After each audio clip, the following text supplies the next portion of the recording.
Here's a mind-boggling fact for you. Hip-hop icon Master P turned a $10,000 inheritance check into a $200 million empire. He sold over 100 million records and kept 85% of the money, a deal nobody in the history of music had ever gotten. Today, the city of New Orleans has literally made him its official ambassador, and his name is carved into Canal Street. But here's the part almost nobody knows. He didn't build any of it in New Orleans. He built it 2,000 miles away, sleeping in a storage room. And the story behind his rise is one of the craziest success stories you will ever hear. Let's get into it. Chapter 1. The $10,000 check and the storage room. To understand Master P's massive rise, we have to start at the absolute bottom, because the gap between where this man started and where he ended up is genuinely hard to believe. Percy Miller was around 20 years old, and his grandfather had just died as the result of medical malpractice. The settlement money got split among the family, and Percy's share came out to $10,000. Now think about what a 20-year-old typically does with a surprise 10 grand.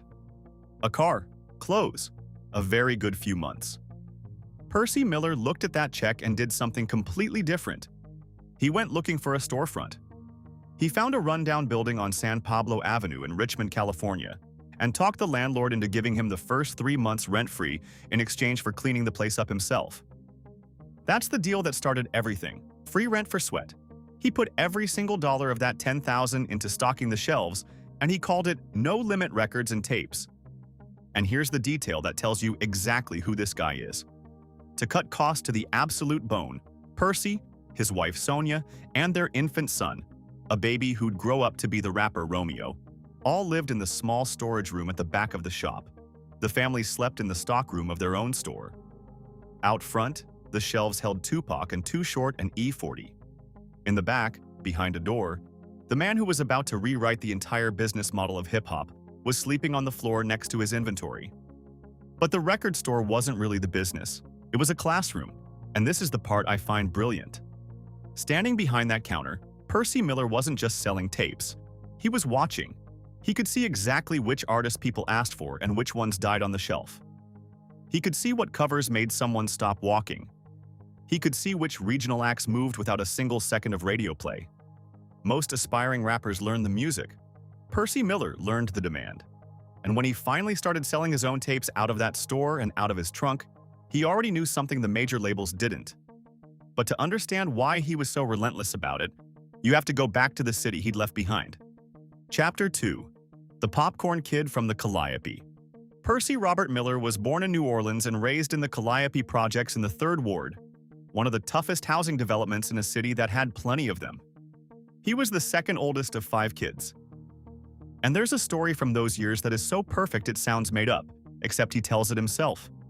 As a teenager, around 15 years old, Percy worked selling popcorn inside the Superdome. And at some point, he found himself face-to-face with Tom Benson, the man who owned the New Orleans Saints, one of the wealthiest and most powerful figures in the entire city. And this kid selling popcorn looked at him and said, essentially, "Mr. Benson, I'm going to be a star one day. I'm going to have a business and I'm going to make a lot of money." Benson laughed. But then he told him, "Man, I know you could do it." Decades later, Percy Miller would stand on Canal Street helping induct Tom Benson into a hall of fame he created, from popcorn vendor to the guy handing out the plaques. But New Orleans also took things from him. His path out was supposed to be basketball. He was good enough to earn a scholarship to the University of Houston, but a knee injury derailed that, and he ended up transferring to Merritt College in Oakland to study business administration. That's how a kid from the Calliope ended up in the Bay Area in the first place. And then, in 1990, the same year he put out his first cassette tape, his brother Kevin was killed back in New Orleans. That loss lit a fire under everything that came next, a determination to build something big enough to pull his whole family out. He put his brothers on. Vishon and Corey, better known to the world as Silk the Shocker and C-Murder, became artists on his label. So now you've got the full picture. A kid from the projects, a dead brother, a blown-out knee, a $10,000 check, and a storage room in California. And in 1996, all of it collided into a single business decision that changed the economics of hip-hop permanently and made him richer than almost every rapper who was more famous than him. Speaking of what separated Master P from rappers far more famous than he was, a lot of it comes down to how the brain performs when the moment arrives. That's the idea behind an audio series called the Genius Switch. It's based on the neuroscience of the flow state, that mode where focus and creativity click at the same time, and the whole routine is just listening with headphones a few minutes a day. It's a one-time $39, less than a single online course, and it's backed by a 90-day money-back guarantee, so you can test it on yourself with nothing to lose. If you're watching on your TV, pause and scan the QR code on screen with your phone camera, or tap the first link in the description.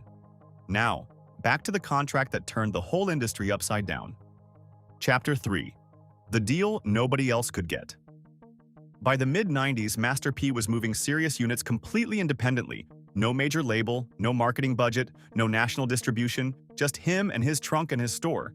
And the majors noticed. They came calling. Which is where he made the smartest move of his entire life, twice.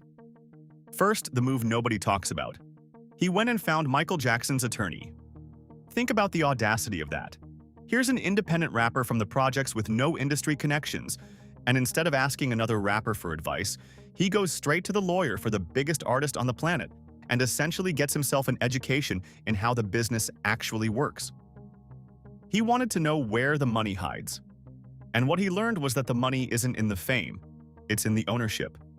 So when Jimmy Iovine, one of the most powerful executives in the industry, reportedly put $1 million on the table to sign him, Master P said, no, $1 million. To a man who'd been sleeping in a storage room a few years earlier. He turned it down because he understood the trade. Take the million, and they own you and your masters forever. Instead, in 1996, he cut a distribution deal with Priority Records on terms that were genuinely unheard of. No Limit kept 100% ownership of its master recordings, every song by every artist on the roster, including himself. And on the split, No Limit took 85% of the sales, with Priority taking 15% for pressing and distributing the records. Let me put that in perspective because it's hard to overstate how insane those numbers were. Reports on the deal describe No Limit getting an advance in the neighborhood of $375,000 per album and taking around 75% of the wholesale price on every record sold. At the time, a typical major label artist, even enormous stars, might see somewhere between a quarter and half of that wholesale price, and the label would own their masters outright, forever. Master P flipped the entire arrangement upside down. Priority wasn't his label. Priority was his shipping company. He wasn't an artist getting signed. He was a business owner renting a distribution pipe. And there's a second-order genius to owning those masters that most people miss. A master recording doesn't just pay you once when the album comes out. It pays you every time that song gets streamed, sampled, licensed for a movie, put in a commercial, or repackaged in a greatest hits collection. For decades. Every other rapper from that era who signed a standard deal watched their own catalog get monetized by a corporation for the rest of their lives. Master P owned his, which means the machine he built in the 90s is still quietly paying him right now, 30 years later. And once that pipe was connected to the machine he'd built, the money that came through it was absolutely staggering. Chapter 4. The $160 million year. With that deal in place, No Limit didn't grow. It exploded. And the way Master P ran it was less like a record label and more like a factory. Here's the strategy, and it's ruthlessly efficient. Most labels spend a fortune making a small number of records perfect. Master P did the opposite. He flooded the market. No Limit put out album after album after album, sometimes at a pace that seemed almost impossible. Long records packed with 20 tracks, every artist on the roster guesting on everybody else's songs, so every release doubled as an advertisement for the next one. He kept production costs brutally low, packaging CDs cheaply and turning them around fast. And the album covers became legendary in their own right. Those glossy, over-the-top, diamond and gold-drenched designs from a studio called Pen and Pixel that you could spot from across the record store. That was the point. In a shop full of tapes, his stood out. And the numbers this machine produced are ridiculous. At its peak in 1998, No Limit Enterprises was generating around $160 million in a single year. He put out hits like Make 'Em Say, and albums like Ghetto D and MP to Last Dawn that went platinum. He even signed Snoop Dogg, an established West Coast superstar, to his Louisiana label, which tells you exactly how much power he had. All told, No Limit sold somewhere north of 100 million records, becoming the biggest independent label in America. And because of that 85-15 deal, the overwhelming majority of that money flowed directly to Percy Miller instead of into a corporation's pocket. But here's what separates him from basically every other rapper who got rich in the 90s. Most of them spent it. Master P treated the music money as seed capital, cash to be immediately redeployed into things that had nothing to do with music at all. And the empire he built with it stretched into corners of the economy nobody expected. Chapter 5. The man who put his name on everything. Once the money started rolling in, Master P went on a diversification spree that, honestly, looks like someone playing a business simulation game with cheat codes on. Look at the list of what he built or owned at his peak. No Limit Records and No Limit Enterprises, obviously, but also No Limit Films, which put out movies, No Limit Clothing, No Limit Communications in telecommunications, a sports management agency, No Limit Sports, which repped professional athletes, a travel company, and PM Properties, his real estate arm. During divorce proceedings years later, his then-wife stated he owned around 31 properties across the country. This is a guy who understood, decades before it became standard celebrity playbook, that fame is a depreciating asset and you should trade it for things that appreciate while you still have it. And he never stopped. In the years since, he's built a whole portfolio of consumer brands with his name and face on them. He's been closely associated with Rap Snacks, the chip brand built entirely around hip-hop culture with rappers on the bags. He's got Uncle P's food products, a snack company, a sneaker brand called Moneyati, cleaning services, cannabis ventures. He teamed up with Snoop Dogg on Broadus Foods to put a black-owned cereal brand on grocery shelves. The through line is always the same. Don't be the face on somebody else's product, own the product. And the scale of what he built is more than a rumor. During his divorce proceedings in 2014, his then-wife's side put a value on No Limit alone of around $136 million, based on an internal audit. That's one piece of the portfolio. He's also been relentless about keeping the label alive across generations, relaunching it under new banners over the years so the catalog and the brand never went dormant. Add it all up, and most credible estimates put Master P's net worth somewhere around $200 million. Now, that's not Jay-Z billionaire money, and I want to be straight about that. But consider the starting line. $10,000, a storage room, and no connections. Turned into $200 million, with a business empire spanning music, film, food, real estate, and sports. And here's the thing that makes this story different from every other rap mogul story. As the empire got bigger, he kept turning back toward the one place that had almost nothing to offer him: the city he'd left. Chapter 6. The Ambassador of New Orleans. In August of 2024, the mayor of New Orleans, LaToya Cantrell, made an official appointment. She named Percy Miller the city's entertainment ambassador. Not an honorary title he bought, an actual civic role representing the culture of New Orleans on behalf of the city. And he immediately used it to build something permanent. His idea was a New Orleans Walk of Fame, a Hollywood-style trail of custom fleur-de-lis plaques set into the sidewalk along Canal Street, honoring the people who came out of that city and changed the world. The city partnered with him on it. They set up a non-profit, and they raced to finish it in time for the Super Bowl coming to town. On February 6, 2025, 3 days before Super Bowl 59 kicked off in the Superdome, they cut the ribbon on 50 inaugural plaques stretching along Canal Street, with the designs done by a local New Orleans artist. Master P stood there and personally presented plaques to the inductees. And look at who got honored: Louis Armstrong, Fats Domino, Mahalia Jackson, Lil Wayne, Birdman and Slim, Marshall Faulk, Wendell Pierce, the city's first black mayor, Dutch Morial, and his son Mark, Al Copeland, who founded Popeyes, and Tom Benson, the Saints owner who'd once laughed at a 15-year-old popcorn vendor and told him he could do it. Full circle on a sidewalk in permanent bronze. But here's what Master P said the project was actually for, and it reframes the whole thing. He called the Walk of Fame a curriculum. His point was that kids growing up in New Orleans right now don't know how many world-changing people came from their exact streets. That if the next generation understands the trailblazers who came before them, they can look at it and think, I don't have to be perfect, but I can make it out of the madness. He wasn't building a tourist attraction.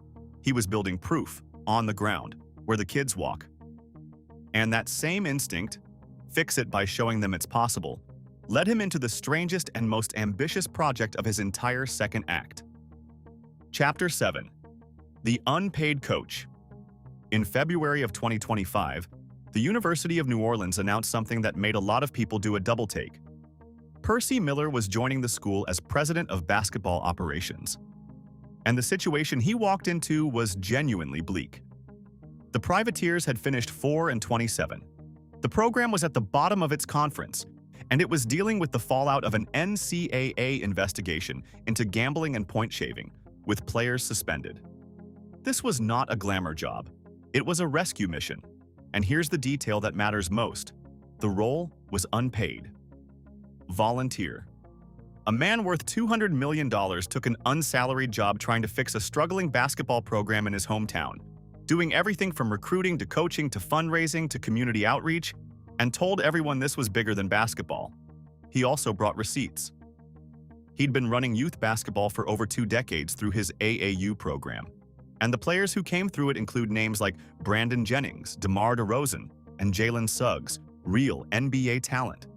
He'd played in NBA preseason games himself with the Charlotte Hornets and the Toronto Raptors. And he started pulling money and attention toward the program. The locker room and practice gym got renovated, and he says he secured a $1.3 million jumbotron for the arena through a donor. His son Hersey transferred in to play for the team. And it worked. The Privateers went from 4-27 to 15-18, their best season in years, and beat Division I programs like TCU and Tulane along the way. Then, in March of 2026, it ended. The university announced that it had concluded its relationship with Percy Miller after 1 season, offering no real explanation beyond saying it periodically evaluates roles and outside relationships. Miller posted his own statement saying he'd given his time, resources, and knowledge to the program with intention and care, that he wasn't an alumnus, but he was born and raised in New Orleans, and that he'd always wear the blue and white. A 1-year turnaround, then out the door. Which is a pretty honest snapshot of what rebuilding a city actually looks like. Messier than the highlight reel. Chapter 8. The Man Who Keeps Showing Up. So let's be honest about what this empire in New Orleans actually is, because it's not what you'd assume from the outside. Master P is not a real estate baron who owns half of New Orleans. He built his fortune in California, moved his label operations around, and his business life has been run from all over the country. What he's built in New Orleans isn't a property portfolio. It's something harder to measure and, I'd argue, harder to build. It's a foundation called Team Hope that runs youth basketball and community programs. It's showing up with clean drinking water after Hurricane Ida when boil advisories hit. It's sending crews out to help with cleanup after tornadoes tore through Louisiana parishes. It's offering free deep cleaning for senior citizens during the pandemic through one of his companies, and dropping off groceries for elderly people and families who needed them. It's the plaques in the sidewalk and the unpaid coaching job, and the state legislature passing a resolution to commend him for it. And he's earned the receipts to match. Keys to 9 different cities including New Orleans, honorary doctorates from Lincoln University and Grambling State, and a formal commendation from the Louisiana House of Representatives. He performed at the Super Bowl 59 kickoff ceremony in his own hometown. But maybe the most telling thing he said recently is about his own name. He told an interviewer that he doesn't want to be known as Master P anymore, that the chapter is behind him, and it's Coach Percy Miller now. Think about that. The man built one of the most recognizable brands in hip-hop history, worth a fortune, and he's actively trying to trade it in for something that sounds like a job at a high school gym. So here's the real shape of it. A kid sells popcorn in the Superdome and tells the owner of the Saints he's going to be somebody. He leaves for California, loses a brother, sleeps in a storage room behind his own record store, and turns a $10,000 settlement check into a $200 million empire by refusing, over and over, even when it cost him $1 million up front, to let anyone else own his work. And then, with all that money and the freedom to live anywhere on Earth, he keeps driving back to a city he himself describes as both great and broken, to hand out plaques, hose down debris, coach a losing team for free, and tell the kids from the Calliope that the math can work for them too. He didn't buy New Orleans, he just never stopped showing up for it. And in a city that's been let down as many times as that one, that might actually be worth more. If stories about how the biggest names turn fame into empires they actually own are what brought you here, subscribe to Black Status, and we'll keep delivering them. See you in the next one.